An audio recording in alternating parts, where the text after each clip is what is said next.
Setelah jeda internasional, Inter Milan kembali menggelar latihan penuh dengan skuad lengkap. Mehdi Taremi dan Christian Aslani menjadi dua pemain terakhir yang kembali setelah tampil selama 90 menit bersama tim nasional mereka. Keduanya kini telah bergabung dengan tim sesuai panggilan dari pelatih Simone Inzaghi. Di sisi lain, Wakin Korea tetap berlatih di Appiano Gentile selama jeda kompetisi. Dengan absennya Lautaro Martinez yang sudah dipastikan, Korea kini menjadi kandidat kuat untuk mengisi lini depan Inter saat menghadapi Udinese pada Minggu malam. Ia kemungkinan besar akan berduet dengan Marcus Thuram dalam laga tersebut. Namun, masih ada kemungkinan perubahan dalam susunan pemain jelang pertandingan. Marco Arnautovic dan Mehdi Taremi juga tetap dalam persaingan untuk mendapatkan tempat di lini depan Nerazzurri. Situasi ini masih akan dipantau dalam beberapa jam ke depan, sebagaimana dilaporkan oleh Sky Sport.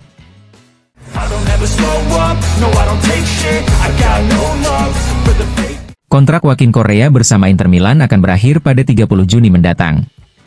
Menurut laporan dari TC Sports, pemain asal Argentina itu berpeluang melanjutkan karirnya di Brasil bersama Internacional. Klub asal Porto Alegre tersebut dikabarkan telah memulai pembicaraan untuk merekrut Korea. Seperti yang diungkapkan jurnalis TC Sports, German Garcia Grova, Korea akan berstatus bebas transfer setelah kontraknya habis pada akhir musim ini. Namun, jika ia memutuskan untuk kembali ke Argentina, prioritas utamanya adalah bergabung dengan klub lamanya, Estudiantes.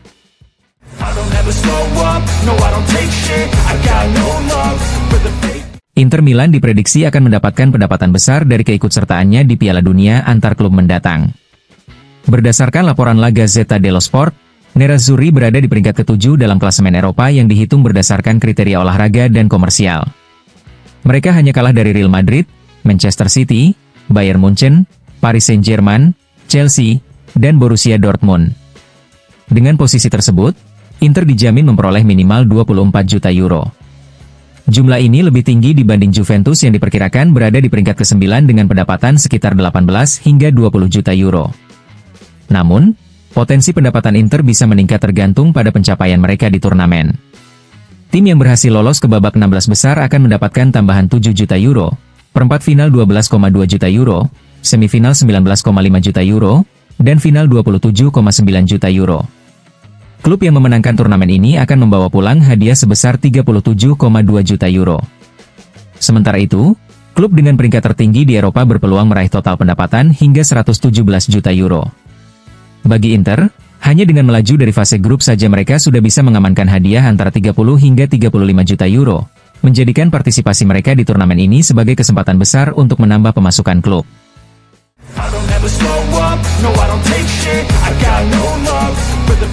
Inter dan Udinese bersiap menghadapi laga terbaru mereka di Serie A. Secara statistik, Nerazzurri memiliki catatan lebih baik dalam 103 pertemuan sebelumnya di kasta tertinggi sepak bola Italia, dengan 54 kemenangan dibandingkan 22 kemenangan yang diraih Udinese. Sementara itu, 27 laga lainnya berakhir imbang. Inter juga tampil dominan dalam pertemuan terakhir melawan Udinese, dengan memenangkan 4 pertandingan terakhir di Serie A, termasuk kemenangan 3-2 di Udine pada putaran pertama musim ini. Di San Siro, Inter mencatatkan 6 kemenangan beruntun atas Udinese dengan agregat skor 16-2, menjadikannya rekor kandang terbaik Nerazzurri dalam sejarah pertemuan dengan tim asal Friuli di kompetisi Liga.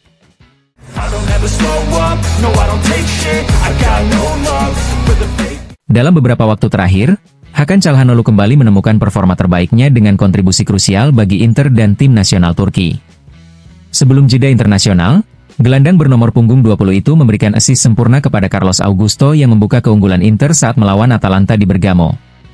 Berkat umpan tersebut, Çalhanoğlu kini masuk dalam klub spesial di level Eropa. Sejak kedatangannya ke Serie A pada musim 2017-2018, tidak ada pemain yang mencatat lebih banyak assist dari situasi bola mati di 5 liga top Eropa. Saat ini, ia mengoleksi 27 assist dari bola mati, sejajar dengan Joshua Kimmich dan Dani Parejo. Selain itu, Çalhanoğlu juga menjadi satu-satunya pemain yang telah mencatat setidaknya 50 gol dan 50 assist di Serie A sejak 2017-2018, dengan total 55 assist.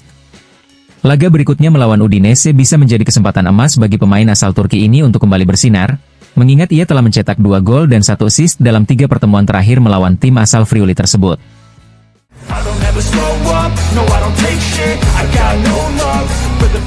Nicolo Barella terus menjadi sosok kunci di lini tengah Inter, dan hal ini diperkuat oleh data statistiknya. Gelandang bernomor punggung 23 itu telah mencetak 3 gol dan 6 assist musim ini, menjadikannya sebagai gelandang tengah asal Italia yang paling banyak terlibat dalam gol, yaitu 9 kali di Serie A. Kontribusinya semakin menonjol jika melihat catatan jangka panjang. Sejak 2010, Barella telah mencatatkan 39 assist dari permainan terbuka di Serie A, menempatkannya di posisi kedua di antara gelandang Italia, hanya kalah dari Antonio Candreva yang memimpin dengan 57 assist. Dengan performa stabilnya, Barella terus menjadi motor utama dalam skema permainan Simone Inzaghi di Inter Milan.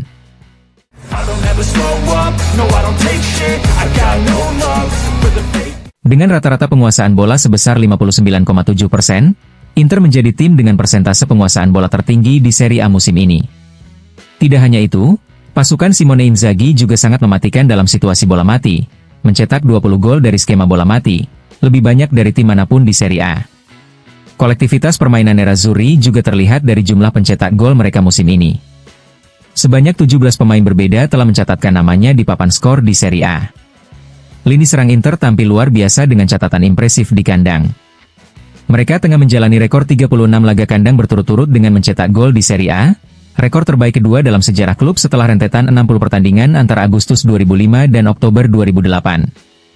Selain itu, dengan total 461 tembakan sejauh ini, Inter menjadi tim yang paling banyak menciptakan peluang di Serie A musim ini.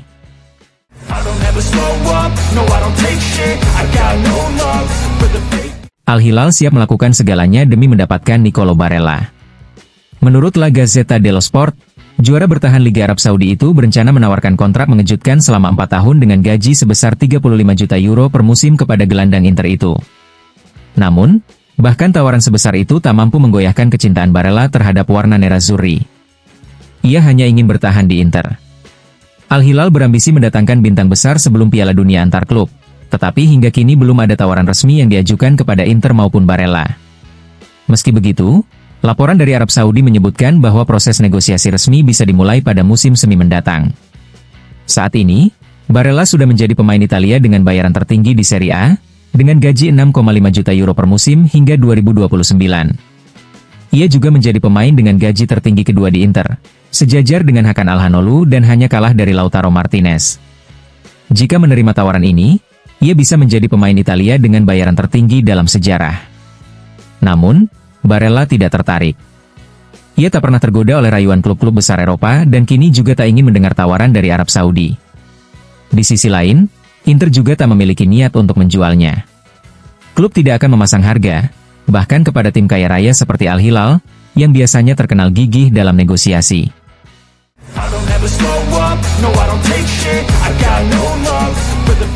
Jeda internasional membawa kabar baik bagi Inter, dengan kembalinya beberapa pemain yang sebelumnya absen akibat cedera. Hari ini, 2 pemain terakhir yang menjalani tugas internasional, Mehdi Taremi dan Christian Aslani, telah kembali ke Appiano Gentile. Sementara itu, Stefan De Vrij dan Nikola Zalewski sudah mulai berlatih bersama tim, meski masih terbatas. Menurut laporan Sky Sport, jika semuanya berjalan lancar dalam beberapa hari ke depan, B asal Belanda dan winger asal Polandia tersebut berpeluang untuk setidaknya duduk di bangku cadangan saat Inter menghadapi Udinese di San Siro pada hari Minggu.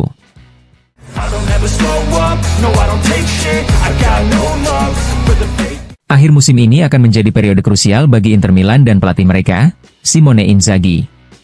Masa depan sang pelatih disebut-sebut bergantung pada hasil yang diraih dalam 2 bulan ke depan. Menurut laporan Corriere della Sera, meskipun kontraknya masih berlaku hingga Juni 2026, belum ada pembicaraan resmi terkait perpanjangan kontrak. Saat ini, fokus utama klub adalah mencapai target musim ini, dan evaluasi akan dilakukan pada bulan Mei. Dalam evaluasi tersebut, Inter tidak hanya akan menilai kinerja Inzaghi, tetapi juga mempertimbangkan kemungkinan perpanjangan kontraknya serta revisi gaji. Saat ini, Inzaghi menerima bayaran sebesar 6,5 juta euro per musim ditambah bonus 3 juta euro, yang menjadikannya salah satu pelatih dengan bayaran tertinggi di Serie A bersama Antonio Conte. Namun, Inter dikabarkan siap menaikkan gajinya menjadi 7,5 juta euro per musim, dengan bonus yang berpotensi membuat total pendapatannya melampaui 10 juta euro. Di tengah situasi ini, beberapa klub besar Eropa telah menunjukkan minat terhadap Inzaghi. Chelsea sempat mempertimbangkannya sebelum akhirnya menunjuk Enzo Maresca, sementara Manchester United juga dikabarkan tertarik sebelum merekrut Ruben Amorim. Arsenal pun disebut-sebut menjadikannya kandidat untuk menggantikan Mikel Arteta jika diperlukan. Meski demikian, Inter tetap yakin dapat mempertahankan Inzaghi dan tidak khawatir kehilangan pelatih mereka. Namun, jika terjadi skenario perpisahan yang tak terduga, Inter telah menyiapkan alternatif. Salah satu nama yang disebut-sebut sebagai kandidat favorit direktur klub, Giuseppe Marotta, adalah Massimiliano Allegri. Mantan pelatih Juventus itu dinilai memiliki kemampuan untuk melanjutkan sistem taktis 3-5-2 yang saat ini diterapkan oleh Inzaghi di Inter Milan. Dengan berbagai kemungkinan yang ada, masa depan Simone Inzaghi di Inter masih akan menjadi sorotan utama dalam beberapa bulan ke depan.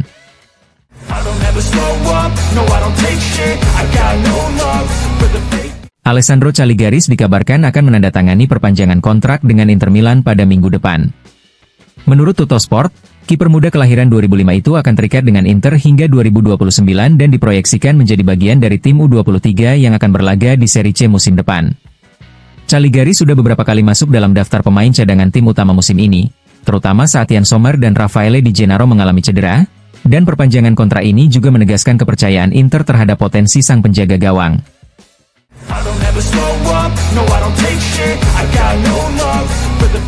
Inter Milan telah resmi memperpanjang kontrak Pio Esposito hingga tahun 2030. Kesepakatan ini ditandatangani pada sore kemarin setelah mencapai titik temu dengan agen sang pemain, Mario Giuffredi, pada awal bulan. Dengan perpanjangan kontrak ini, Inter memastikan bahwa mereka tetap memiliki salah satu talenta muda terbaik dalam skuadnya. Sebelumnya, beberapa klub besar Eropa seperti Manchester United dan Borussia Dortmund dikabarkan memantau perkembangan Esposito. Namun, langkah cepat yang diambil oleh manajemen Inter berhasil mengamankan masa depan sang pemain dari ketertarikan klub lain. Selain perpanjangan kontrak, Esposito juga mendapat panggilan dari Federasi Sepak Bola Italia, FIGC, untuk memperkuat tim nasional U21 di Euro U21 yang akan berlangsung di Slovakia pada 11-28 Juni mendatang. Presiden Inter, Giuseppe Marotta, dikabarkan siap memberikan izin bagi Esposito untuk bergabung dengan timnas di turnamen tersebut. Dengan keputusan ini, Esposito dipastikan tidak akan ikut serta dalam Piala Dunia antar klub. Ia akan kembali bergabung dengan Inter dalam pemusatan latihan pramusim, di mana pelatih Simone Inzaghi akan mengevaluasi dan menentukan langkah terbaik bagi karirnya ke depan. Saat ini, sudah ada 3 hingga 4 klub Serie A yang menyatakan minat untuk meminjamnya, memberikan berbagai opsi bagi perkembangan karir sang pemain.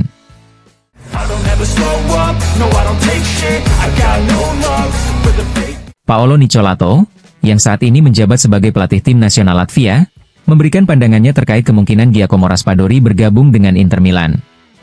Nicolato, yang pernah melatih Raspadori saat menangani tim U21 Italia, menilai bahwa sang penyerang memiliki kualitas yang dapat memberikan kontribusi besar bagi Nerazzurri. Dia anak yang luar biasa. Salah satu pemain paling cerdas yang pernah saya latih. Dari kemampuan belajar hingga pengambilan keputusan, dia jelas sudah matang. Selain itu, dia adalah sosok yang jujur, sopan, dan berasal dari keluarga yang memiliki nilai-nilai tinggi, ujar Nicolato kepada Tuttosport. Nicolato juga menyoroti kemampuan teknis Raspadori yang dinilai cocok dengan gaya permainan Inter Milan. Ia mampu mengenali ruang, bergerak di antara lini, berkomunikasi dalam jarak pendek, serta cepat dalam mengambil keputusan. Ia mengingatkan saya pada pemain-pemain Spanyol dalam hal teknik. Karena itu, ia juga sangat cocok sebagai false nine. Dalam sepak bola berbasis penguasaan bola dan kombinasi permainan, dia sangat kuat. Raspadori akan menjadi pelengkap bagi lini serang Inter. Saat ini, Nerazzurri memang sudah memiliki lini depan yang tangguh, tetapi karakteristik Raspadori bisa memberikan dimensi tambahan yang tidak ada di dalam skuad mereka saat ini, tambahnya. Selain membahas Raspadori, Nicolato juga berbicara mengenai Davide Fratesi, yang dikabarkan bisa menjadi bagian dari pertukaran pemain dengan Raspadori. Fratesi adalah gelandang yang memiliki kemampuan menerobos lini pertahanan dan daya jelajah tinggi. Dia mampu mencetak gol secara konsisten berkat karakteristiknya. Selain itu, dia juga pemain yang luar biasa dan bisa diandalkan.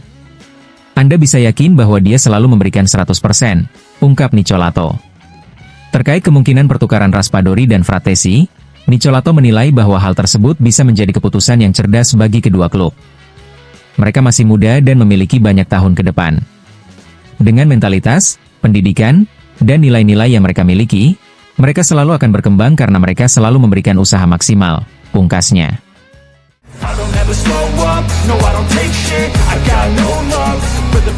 Dalam wawancara eksklusif dengan Radio TV Serie A, mantan kapten Lazio, Ciro Immobile, mengungkapkan kekagumannya terhadap Simone Inzaghi. Immobile yang pernah lama bekerja sama dengan Inzaghi di Lazio menilai bahwa pelatih Inter Milan tersebut memiliki kualitas luar biasa dalam membangun tim. Ia mampu menggabungkan aspek taktik yang sangat detail dengan pendekatan perilaku yang mempererat kesatuan tim, yang sangat penting, ujar Immobile. Lebih lanjut, striker asal Italia itu menekankan pentingnya keharmonisan dalam sebuah tim sepak bola. Menurutnya, membangun alkimia di antara pemain adalah faktor krusial untuk meraih kesuksesan sepanjang musim. Yang fundamental adalah menciptakan alkimia di antara para pemain. Saya tidak mengatakan mereka harus saling menyayangi atau menjadi sahabat, tetapi saat menjalani satu musim penuh bersama rekan satu tim, jika tidak ada alkimia dan keinginan untuk saling membantu serta menang bersama, maka semuanya akan sulit. Dalam hal ini, dia benar-benar hebat, tambahnya. Pernyataan Immobile ini semakin menegaskan reputasi Inzaghi sebagai salah satu pelatih terbaik di Italia saat ini. Kesuksesannya membawa Inter Milan bersaing di papan atas Serie A membuktikan bahwa metode kepelatihannya mampu menciptakan tim yang solid dan kompetitif.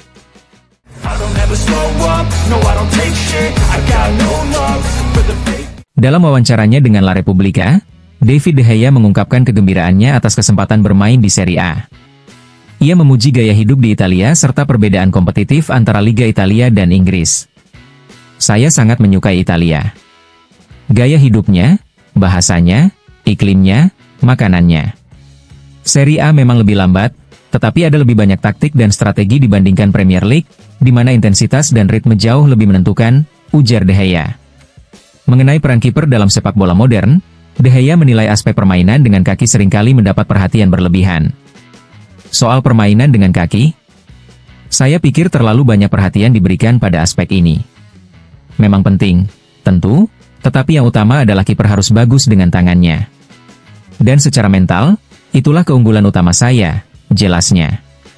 Selain membahas karirnya, De Gea juga menyampaikan dukungan untuk Edoardo Bove, pemain muda yang mengalami insiden saat pertandingan Fiorentina Inter. Itu adalah momen yang sangat sulit. Edoardo adalah anak yang luar biasa. Kami sering berkomunikasi saat dia berada di rumah sakit. Dia menenangkan kami, dan sekarang, beruntungnya, dia sudah baik-baik saja. Saya berharap dia bisa terus bermain sepak bola, cinta besarnya, tetapi yang terpenting adalah kesehatannya tetap baik, ungkapnya.